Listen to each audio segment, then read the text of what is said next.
اصل مقصد چې دی نو په عوام کې یو اویرنس پیدا کړو، چونکې دا قسمه دوران تفتیش چې دی پریس کانفرنس منی خو لیکن موږ په دې وجه باندې د افسرانو نه اپروول راواخیستو چې یاره د عوام کې اویرنس پیدا شي او په دې معمولي خبرو باندې قتل و غارت چې دی نو دا نه کوي. څو پورې د دې واقعه تعلق دی نو نن نه تقریبا 15-14 ورځې مخکې د دې کوټه کې یو کلی د سنډوکه ورته وایي پاس غر دی،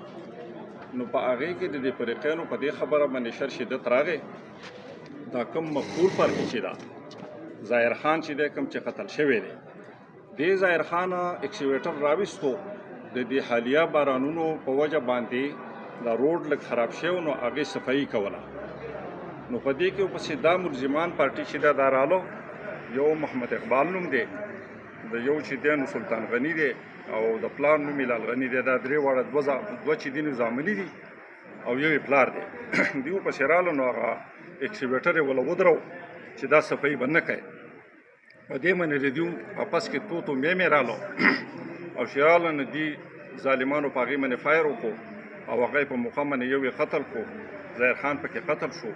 او هغه بل ورور چې دی نو هغه زخمي شو.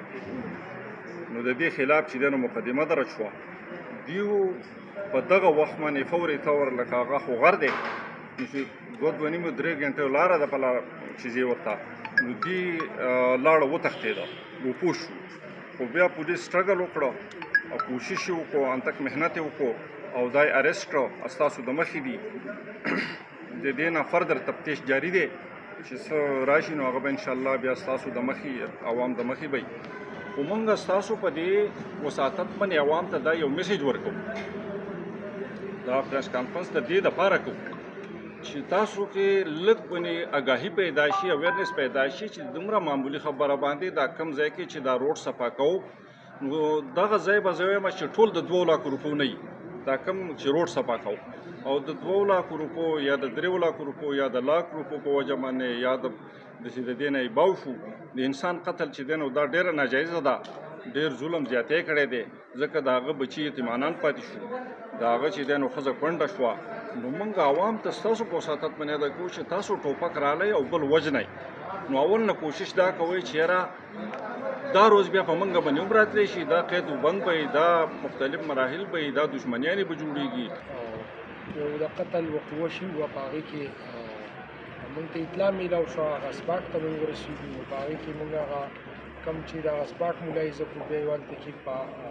کورونو چاپي ووالې نو دو کم چې ملزمانو دا رپوش شوي بیا په هغې کې موږ خپل د تفتیشي ټیم CIO صاحب سره یو بل سره ډسکشن کوو، بار ټیکنیکل طریقې چې کومې دي هغې باندې موږ خپل ملزمانو ته ورسوي د علاقې د مشرانو په سورسز باندې. نو الله پاک په هغې کې موږ کامیابي راکړه او ملزمان ستاسو د مخې دي ارسټ یو ځای کې موجود وو یبره کې موږ ته اطلاع میلاو شوه. څومره تفتیش چې وشو او څومره بیانات واخیستی شو نو تر دوی د مخکې نه داسې څه د رنځ جیش نه و را روانه، خو دغه د لارې مسله وه، معمولي مسله وه، د هغې نه هغه دغه ته ورسېده چې په کار چې دوی پکې مشران انوالو کړی، موږ یې پولیس یې پکې انوالو کړی، نو دا به دومره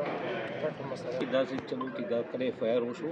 نو دا موږ ته د تفتیش لپاره حواله شو، ځکه چې دا 302 د روډګارۍ سره دې سره تعلق ساتي چې یاره دا په NM کیسونه په دې کې موږ دا تفتیش کوو. په دې کې ما په ډېر ښه دغه سره تفتیش دغه کوو، ما دا ملزمان چې ما ته مشرانو بیا ما مخبر په دې پسې لګولی 3-4 کسانو چې دا ما ته مخبر وي چې یاره دوی په دې ټایم باندې آوټ کېږي دې ځای نه. ما صدوق خان ته ځان ورسو او په صدوق خان کې ما دا ګرفتار کړو. ټیک ته انشاءالله چې برآمدګي به ترې وشي، هر څه به وشي، موږ لګیا یو په خپل دغه باندې. بیا دا یو چې دی جي د پلار نوم یې لال غني او د زامنو نوم یې چې دی اقبال غني او سلطان غني. دا چې دي نو دا 3 کسانو په دې کې چې مین ملزم چې دی نو دا محمد اقبال چې دی، څوک ورته غني وایي څوک ورته هغه وایي، خو محمد اقبال نوم یې دی په FIR کې. نو محمد اقبال چې دی د مین ملزم دی زموږ نه اقبال صرف اقبال محمد اقبال دی، خو دوه سره غني دی نورو سره دی نو دوی په دغه کې خو په دغه کې شناخت کارت محمد اقبال دی. ټیک دی جي او دا موږ هلته ګرفتار کړو، راوستو، بیا به عدالت ته پیش کړو، موږ سره په کسټډي کې دي، انشاءالله دې کې زموږ وشي، هر څه وشي. عوام ته خو زمونږ دا کلیر کټ یو پیغام دی چې یاره داسې دا وړې مسایل راځي نو چونکې دې کې موږ سره ډي سي هم ده د علاقې مشران هم دي داسې براه راست هم تاڼې ته راځئ نو په هغې کې موږ ایکشن وکړو نو دونې غټې ته خبره ونه رسي که دې چېرې دا وقوعې متعلق چېرې دیو رپورټ په وخت باندې کړی وی یا ډي سي ته استدعا کړی وی یا څه کړی وی نو دا دواړه طرف ته تباهي به نه وشي